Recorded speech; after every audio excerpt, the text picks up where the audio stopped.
Afterlife of Catherine Parr.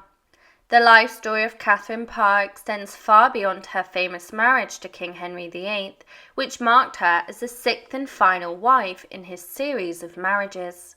Catherine's journey began long before her union with Henry and continued well after his reign. Catherine's lineage was distinguished, as she was the daughter of Sir Thomas Parr of Kendal, an esteemed official in the royal household. She was born around 1512 and had a remarkable lineage. Her matrimonial history commenced during her teenage years when she wed Sir Edward Burgh of Gainsborough Hall. Tragically, he passed away in 1533, prompting Catherine to marry John Neville, the middle-aged 3rd Baron Latimer of Snape Castle in North Yorkshire, a year later in 1534. During the tumultuous events of the Pilgrimage of Grace in 1536, Snape Castle was seized by rebels, leading to Catherine and her stepchildren being held hostage and facing threats of death. The Baron Latimer managed to secure their release by capitulating to the rebels' demands.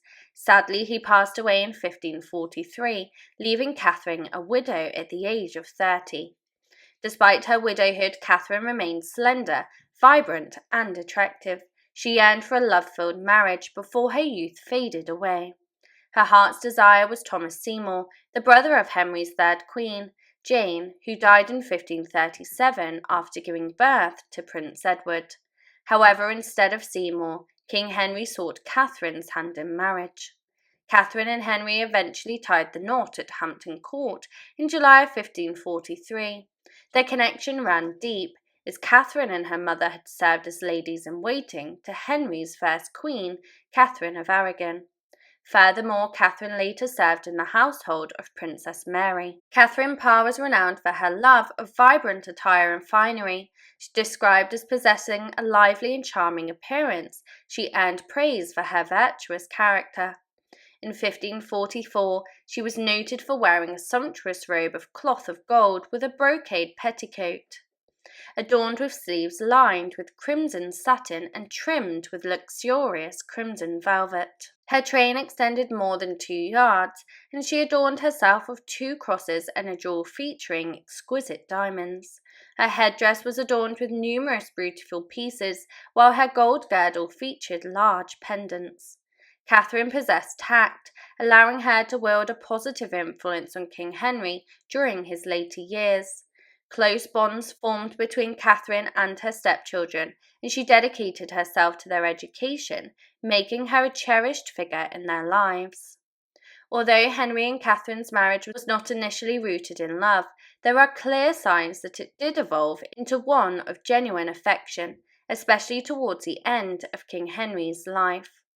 As his health deteriorated, Henry experienced increasing discomfort, bordering on agony. During this time, he became convinced by the pro-Catholic faction at court that Queen Catherine was a dangerous heretic conspiring against him. Fortunately for Catherine, a well-wisher leaked the arrest warrant to her.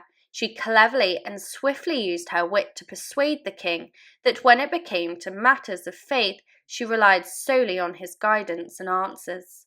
This swayed Henry, who then berated the officials sent to arrest her as incompetent.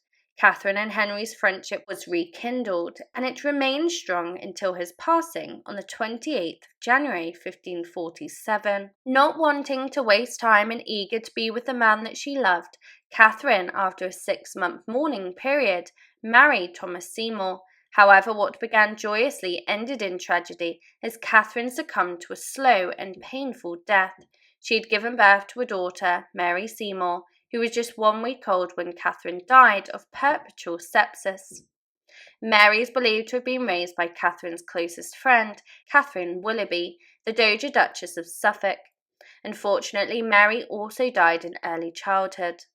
Following her death, Catherine's body lay in repose at Sudley Castle for a period of time. Her remains were then carefully wrapped in wax-treated cloth and placed in a snug-fitting lead coffin.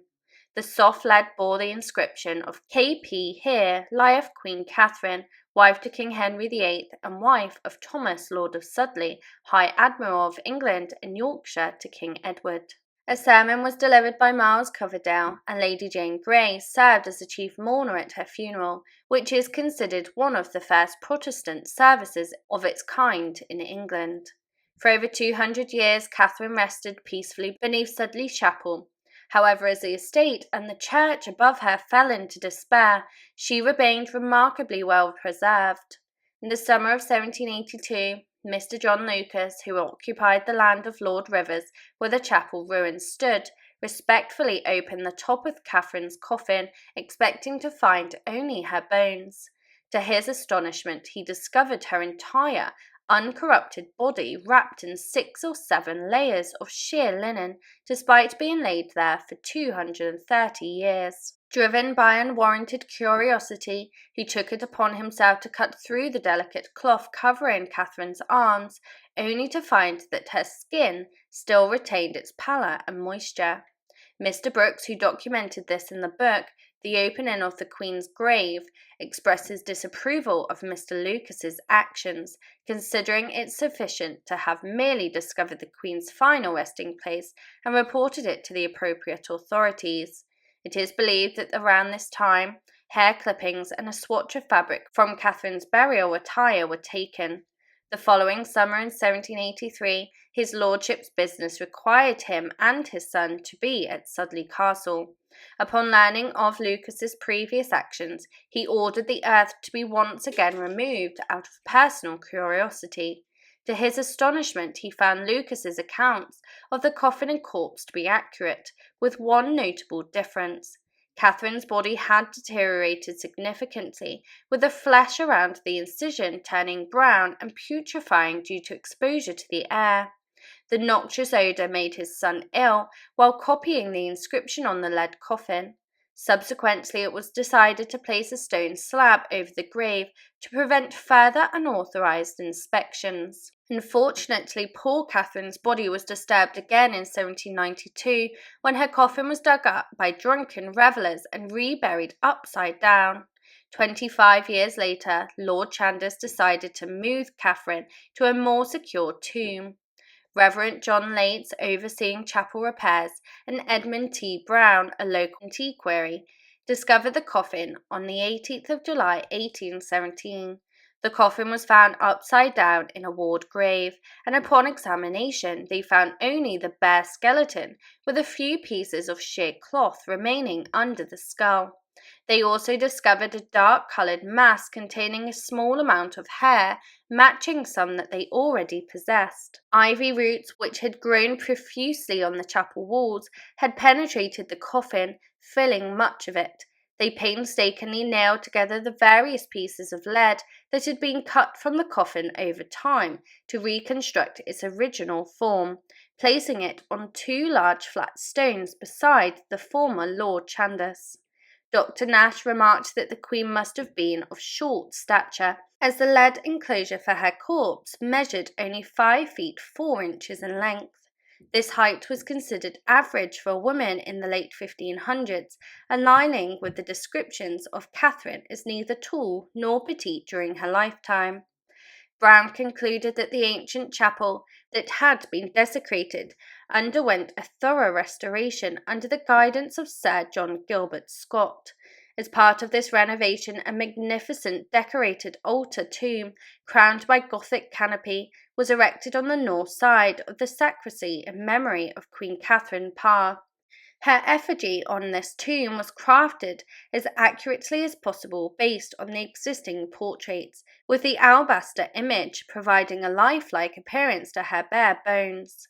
With the final resting place and the fitting tribute to Queen Catherine Parr, her eternal rest had truly begun.